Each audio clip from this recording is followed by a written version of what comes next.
യേശുവിൽ ഏറെ സ്നേഹമുള്ളവരെ, പുതിയൊരു ദിവസം നൽകി കർത്താവ് നമ്മെ അനുഗ്രഹിച്ചിരിക്കുകയാണ്. നല്ല ഈശോയ്ക്ക് നമുക്ക് നന്ദി പറയാം. ഇന്നേ ദിവസത്തെ തലക്കെട്ട് പ്രകാരമാണ്: നീ എന്ത് ചെയ്തു? നീ എന്ത് ചെയ്തു? നമ്മൾ ആത്മപരിശോധന ചെയ്യുന്നത് നമ്മൾ എത്രയോ കാലം ഈ ലോകത്തിൽ ജീവിച്ചു, ഈശോയെക്കുറിച്ച് അറിഞ്ഞു, ഈശോയിൽ വിശ്വസിച്ചു. ആ ഈശോയ്ക്ക് വേണ്ടി നീ എന്ത് ചെയ്തു? ആ ഈശോയ്ക്ക് വേണ്ടി നീ സംസാരിച്ചിട്ടുണ്ടോ? ആ ഈശോയ്ക്ക് വേണ്ടി നീ പ്രവർത്തിച്ചിട്ടുണ്ടോ? ആത്മാർത്ഥമായിട്ട് ഇന്ന് ആത്മപരിശോധന ചെയ്യണം.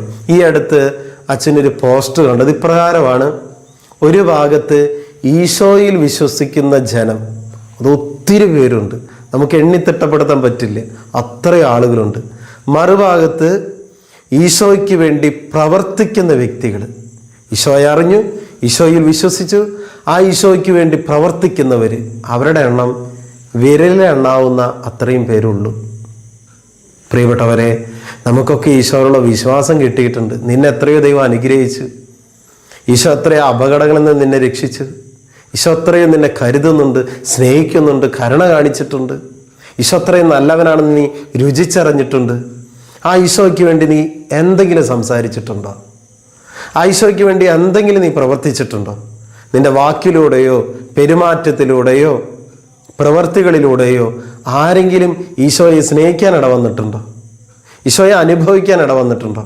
ഈശോയിലുള്ള വിശ്വാസത്തിലേക്ക് കടന്നു വന്നിട്ടുണ്ടോ? ആത്മാർത്ഥമായിട്ട് നമ്മൾ ആത്മപരിശോധന ചെയ്യണം. ഈശോയിൽ വിശ്വസിക്കുന്നുണ്ട് എന്ന് പറഞ്ഞാൽ മാത്രം പോരാ. ഒരു കുർബാനയ്ക്ക് പോയി ആളുകളെ കാണിക്കാൻ വേണ്ടിയിട്ട് ഒരു ഭക്ത പ്രകടനമൊക്കെ കാണിക്കുന്നു, അതിൽ ഒതുങ്ങിക്കൂടിയിട്ട് എന്താ കാര്യം? പ്രിയപ്പെട്ടവരെ, നമുക്ക് നിത്യജീവൻ വേണ്ടേ? ഈശോയെ മഹത്വപ്പെടുത്തണ്ടേ? ഈശോയെ മറ്റുള്ളവരും അറിയണ്ടേ? വാട്സപ്പിലൊക്കെ ഒരു സ്റ്റാറ്റസ് ദൈവവചനം ഇടാൻ പോലും മടിക്കുന്ന ക്രിസ്ത്യാനികളുണ്ട്. ഒരു കർത്താവിൻ്റെ വചനം ഇടാൻ, മറ്റെല്ലാ കാര്യങ്ങൾക്കും അവർക്ക് സമയമുണ്ട്, മറ്റെന്ത് പോസ്റ്റ് വേണേലും ഇടും. കർത്താവിൻ്റെ ജീവിക്കുന്ന വചനം ഇടാൻ, ആത്മീയ കാര്യങ്ങളൊക്കെ സോഷ്യൽ മീഡിയയിലൂടെയൊക്കെ ഷെയർ ചെയ്യാൻ മടിക്കുന്നവരൊക്കെ ഉണ്ട്. നിന്റെ വിശ്വാസം എവിടെയാണ്? നിന്റെ വീട്ടിലുള്ളവരോട്, അയൽപ്പക്കക്കാരോട്, നിന്റെ അടുത്ത് വരുന്നവരോട് ഈശോയെക്കുറിച്ച് നീ പ്രസംഗിച്ചിട്ടുണ്ടോ? ഈശോയെക്കുറിച്ച് സംസാരിച്ചിട്ടുണ്ടോ? ഈശോ നിന്റെ ജീവിതത്തിൽ പ്രവർത്തിച്ച കാര്യങ്ങൾ നീ അവരോട് സംസാരിച്ചിട്ടുണ്ടോ? ഈശോയ്ക്ക് മഹത്വം കൊടുത്ത് ജീവിക്കണം പ്രിയപ്പെട്ടവരെ. വിശുദ്ധ യാക്കോബ് ശ്ലീഹായുടെ ലേഖനം 2-ാം അധ്യായം 17-ാം തിരുവചനം: പ്രവർത്തികൾ കൂടാതെയുള്ള വിശ്വാസം അതിൽ തന്നെ നിർജീവമാണ്. ഈശോയിൽ വിശ്വസിക്കുന്നുണ്ടെന്ന് മാത്രം പറഞ്ഞാൽ പോരാ പ്രിയപ്പെട്ടവരെ, നമ്മുടെ പ്രവൃത്തികളിലൂടെ അത് മറ്റുള്ളവർക്ക് അത് പ്രകടമാകണം. ഈശോയെ ഒത്തിരി പേര് സ്നേഹിക്കാനൊക്കെ ആയിട്ട് ഇടവരണം. ഈശോയെക്കുറിച്ച് പറയുക, ഈശോയെക്കുറിച്ച് പ്രസംഗിക്കുക, മറ്റുള്ളവരിലൊക്കെ ഈശോ അനുഭവം പങ്കുവയ്ക്കുക. ഈശോയുടെ സ്നേഹത്തിലേക്ക്, രക്ഷയുടെ അനുഭവത്തിലേക്ക് മറ്റുള്ളവരെ കൂടി കൂട്ടിക്കൊണ്ടുവരാനായിട്ട് നിന്റെ പരിശ്രമത്തിലൂടെ, വാക്കിലൂടെ നിനക്ക് സാധിക്കട്ടെ. വിശുദ്ധ ലൂക്കായുടെ സുവിശേഷം 10-ാം അധ്യായം 37-ാം തിരുവചനത്തിൽ ആ നിയമജ്ഞനോട് കർത്താവ് പറയും, നീയും പോയി അതുപോലെ ചെയ്യുക. സമരിയാക്കാരൻ്റെ ഉപമ പറഞ്ഞതിന് ശേഷം പറയാണ്, ഒരു കഥ പറഞ്ഞു. എന്നിട്ട് ഈശോ പറയാണ്, നീ അതുപോലെ ചെയ്യണം. എന്നെ കേട്ടുകൊണ്ടിരിക്കുന്ന പ്രിയപ്പെട്ട മകനെ, മകളെ, ഈശോ അത്രയോ നല്ലവനാണ്.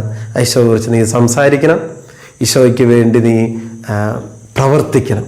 ഇന്ന് അതിനുള്ള കൃപയ്ക്ക് വേണ്ടി പ്രാർത്ഥിക്കാം. നമുക്കറിയാം, നമ്മുടെ ജീവിതം വളരെ ചെറിയൊരു ജീവിതമാണ്. ഉള്ള ജീവിതം ഈശോയെ മഹത്വപ്പെടുത്തി ജീവിക്കണം. അതിനേക്കാൾ എന്തു വലിയ ഭാഗ്യമാണ് നമുക്ക് ലഭിക്കാനുള്ളത്. കൃപയ്ക്ക് വേണ്ടി പ്രാർത്ഥിക്കുക. നല്ല ഈശോയെ, ഈ സന്ദേശം കേട്ടുകൊണ്ടിരിക്കുന്ന ഓരോ മക്കളെയും ആശീർവദിച്ച് അനുഗ്രഹിക്കണമേ. ഞങ്ങളെ അനുഗ്രഹിക്കുന്ന, ഞങ്ങളെ പരിപാലിക്കുന്ന, ഞങ്ങളോട് കരുണ കാണിക്കുന്ന നല്ല ഈശോയെക്കുറിച്ച് മറ്റുള്ളവരോട് സംസാരിക്കുവാൻ, പ്രവർത്തികളിലൂടെ അത് മറ്റുള്ളവർക്ക് വിശ്വാസം പകർന്നു കൊടുക്കുവാൻ ഞങ്ങൾക്ക് കൃപ നൽകണമേ. യേശുവിൻ്റെ അധികാരമുള്ള നാമത്തിൽ അതിനായി ഇവരെ ഞാൻ ആശീർവദിച്ച് അനുഗ്രഹിക്കുന്നു, ഇപ്പോഴും എപ്പോഴും എന്നേക്കും. ആമേൻ.